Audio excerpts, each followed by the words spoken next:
Je suis passé de fauché à financièrement libre en environ 7 ans.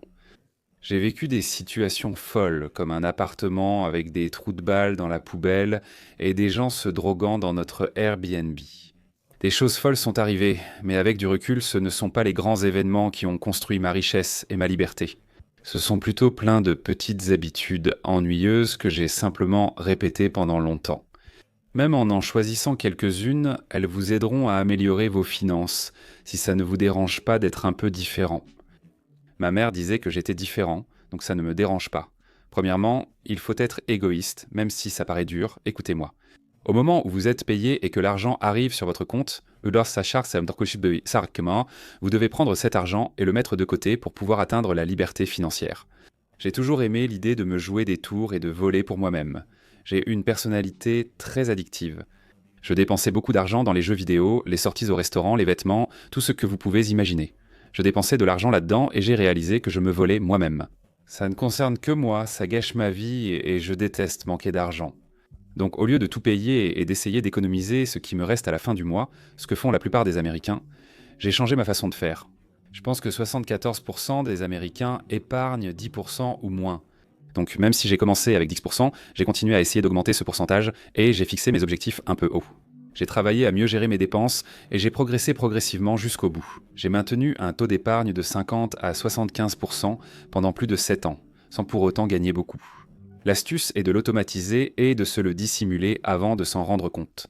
La plupart des Américains vivent au jour le jour, comme moi avant, mais je trouve cela très suspect. La probabilité d'avoir exactement besoin de ce que tu gagnes est faible. Même avec moins d'argent, tu t'en sortirais. Tu trouverais comment gagner plus d'argent ou comment en dépenser moins. Tu trouverais l'une de ces deux solutions, ou alors tu t'endetterais et tu détruirais sur ta vie. Mais supposons que ce n'est pas une option. En te volant toi-même, tu te forces à être créatif, puis tu n'as plus à t'en préoccuper. Tu bâtis ton avenir, ta liberté et ta richesse. C'est génial. Tu ne devrais jamais financer ceux qui perdent de la valeur.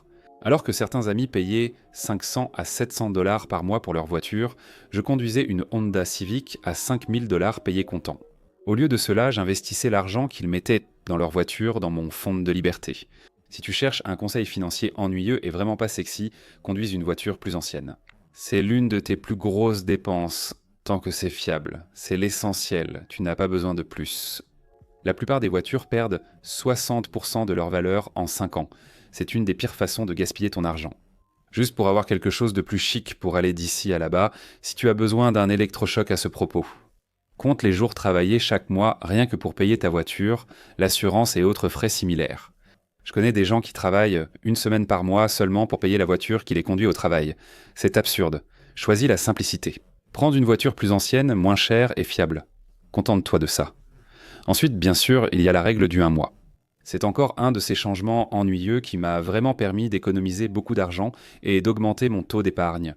Tu vois, chaque fois que je veux acheter quelque chose qui coûte plus de 100 dollars, je m'oblige à attendre 30 jours. J'envoie une photo à ma femme pour lui demander si je peux acheter.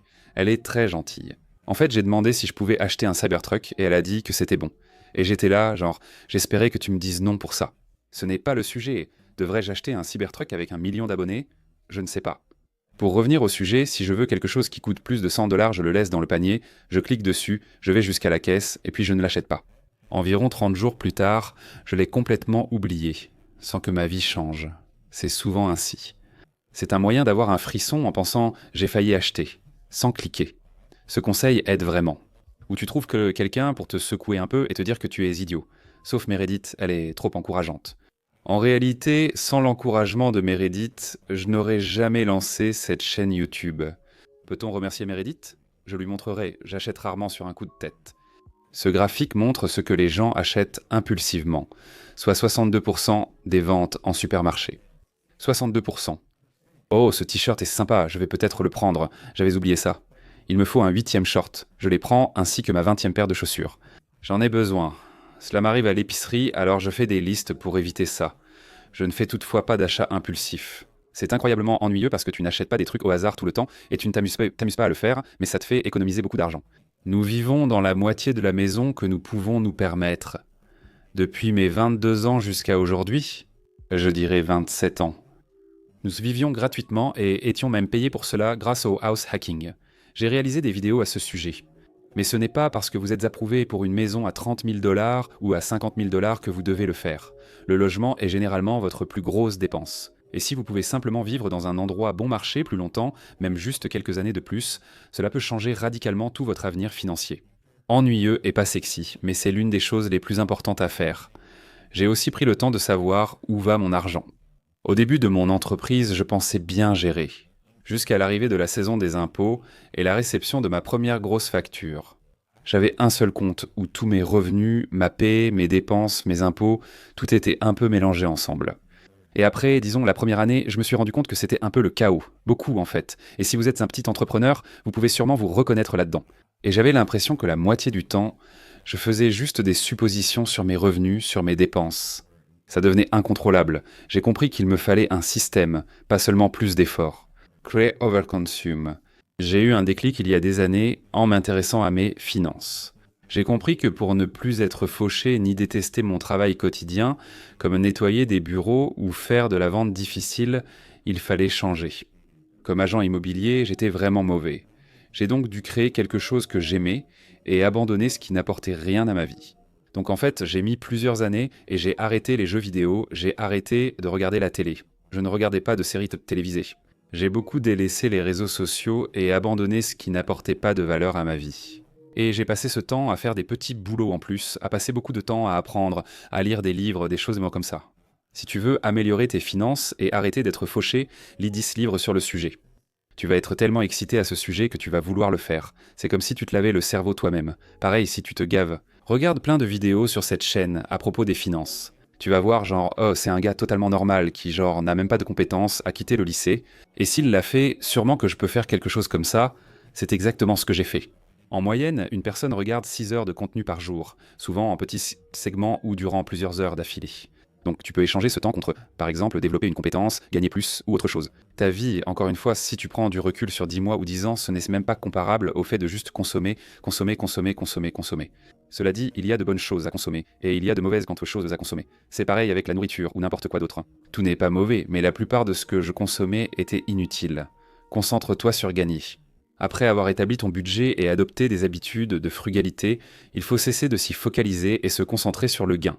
On pense souvent qu'il vaut mieux se concentrer uniquement sur une épargne maximale sans se préoccuper du reste. Si tu arrives à obtenir une augmentation de 2% à ton travail, ce sera plus efficace que tout ce que tu fais le reste de l'année pour économiser quelques dollars. Alors, réfléchis à comment tu pourrais lancer une entreprise, comment tu pourrais obtenir une augmentation, comment tu pourrais négocier, travaille sur des compétences qui te rendent plus précieux. C'est une bien meilleure façon d'utiliser ton temps. Ensuite, tu peux considérer tes économies comme une facture, ce que j'aime faire. Si tu dépenses 100 dollars par mois pour Internet sans les économiser, que se passerait-il si tu devais le faire ? Et si c'était une facture, ou que ton compte bancaire cessait de fonctionner ? Voilà, je ne sais pas, réfléchis à ça. Considère l'épargne comme une facture. Détermine ce que tu peux économiser et rends-le automatique, c'est essentiel. Sinon, tu auras des problèmes et des gens viendront chez toi. Si tu fais ce changement, tout devient facile. Une façon de gagner plus et d'éviter de gaspiller de l'argent. J'ai simplement changé d'état d'esprit pour mieux valoriser mon temps. Quand je gagnais 20 dollars de l'heure, j'analysais toutes mes actions. C'est comme, est-ce que je dépenserais 20 dollars pour regarder, tu sais, un épisode de cette série télé ? Est-ce que tu paierais vraiment 20 dollars par épisode pour une série d'une heure, Serre ? Probablement pas, non. On agit ainsi car on ne valorise pas notre temps. Mais est-ce qu'on dépenserait 20 dollars pour voir nos parents, ou pour jouer avec nos enfants, ou pour, tu sais, aller se promener dans la nature, ou quelque chose comme ça ? Si tu peux simplement reconsidérer que ton temps a de la valeur à chaque heure de la journée. C'est comme, d'accord, ça c'est 20 dollars, ça c'est 50 dollars, ça c'est 100 dollars. Est-ce que je mettrais 100 dollars pour ça ? Oui, d'accord. Mais le ferais-je ? Non, je ne vais pas le faire. Le simple fait de reconsidérer les choses et de changer d'état d'esprit m'aide vraiment. Je ne sais pas pourquoi, mais tout revient à ça. Je me lave le cerveau moi-même. Si je faisais ce que je voulais, je le ferais. Je suis idiot.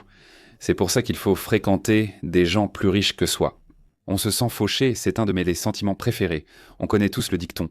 Tu es la moyenne des 5 personnes que tu fréquentes le plus. C'est tout à fait vrai. Quand j'ai commencé à assister à des conférences, à réseauter et à contacter des gens en ligne, je les ai suivis. Et même passer du temps avec eux, ça peut être comme « j'ai lu tous les livres que cette personne a écrits, j'ai regardé toutes leurs vidéos, j'ai tout fait ». Et du coup, je commence à penser comme cette personne, je peux me dire « et qu'est-ce que cette personne ferait dans cette situation ? Qu'est-ce que Tim Ferriss ferait ici ? Qu'est-ce que, peu importe qui tu connais, ferait dans cette situation ?» Je peux un peu faire ça, même si je ne les ai jamais rencontrés.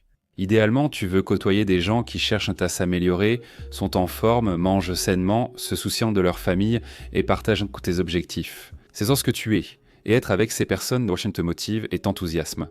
Difficile de progresser au pickleball si tu passes tout ton temps sur un terrain de basket, non? Tu veux être entouré de personnes cherchant la même chose et capables d'apprendre. Des conseils et techniques de là peuvent améliorer ta vie. J'aime aussi beaucoup cette idée de la règle 10-1-0-1-0-1-0 qui m'aide vraiment à reconsidérer mes achats. Avant de dépenser de l'argent, je me demande, est-ce que ça comptera dans 10 jours? Est-ce que ça me rendra plus heureux dans 10 mois et dans 10 ans?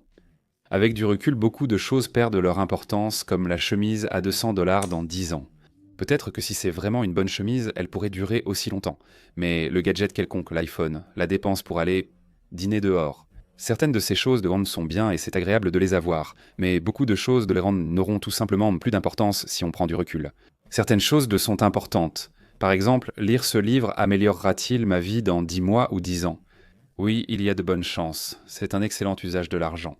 Si j'apprends cette nouvelle compétence, si je commence à jouer de la guitare, si je lance une entreprise, est-ce que ça pourrait améliorer ma vie? Dans 10 jours, peut-être pas. Dans 10 mois, oui, probablement. Dans 10 ans, ma vie pourrait être très différente. Prendre du recul m'aide à prendre des décisions. Je peux me voir comme un personnage de jeu vidéo. Non, idiot. Par exemple, manger plus de gâteaux ne te rendra pas plus heureux, mais être en meilleure santé te permettra de jouer avec tes enfants sans avoir mal aux genoux. Ça améliorera ta vie. Fais-le. Je me contrôle comme une tierce personne. Qui suis-je? Ryan Trahan. Que se passe-t-il? J'ai pensé à Ryan Trahan sans raison, mais je devrais tenter ça. La prochaine leçon est d'être ennuyeux. Je sais que c'est un peu évident, mais c'est aussi peut-être le plus important. Je pense que, en fait, être constant est ce qui aide la plupart des gens à atteindre la liberté financière. J'ai discuté avec de nombreuses personnes qui ont atteint la liberté financière dans la vingtaine ou la trentaine, probablement une douzaine ces derniers premiers mois. Et presque chacune d'entre elles me dit « Oui, j'ai fait ça. Puis je l'ai fait pendant 4 ans d'affilée, ou 6 ans d'affilée, ou 10 ans d'affilée. Et ensuite, j'ai atteint la liberté financière. C'est littéralement ça.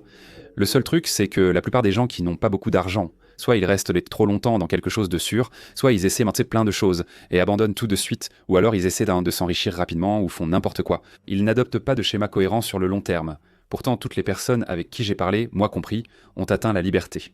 C'était du style. J'ai maintenu un taux d'épargne de 50% pendant 7 ans.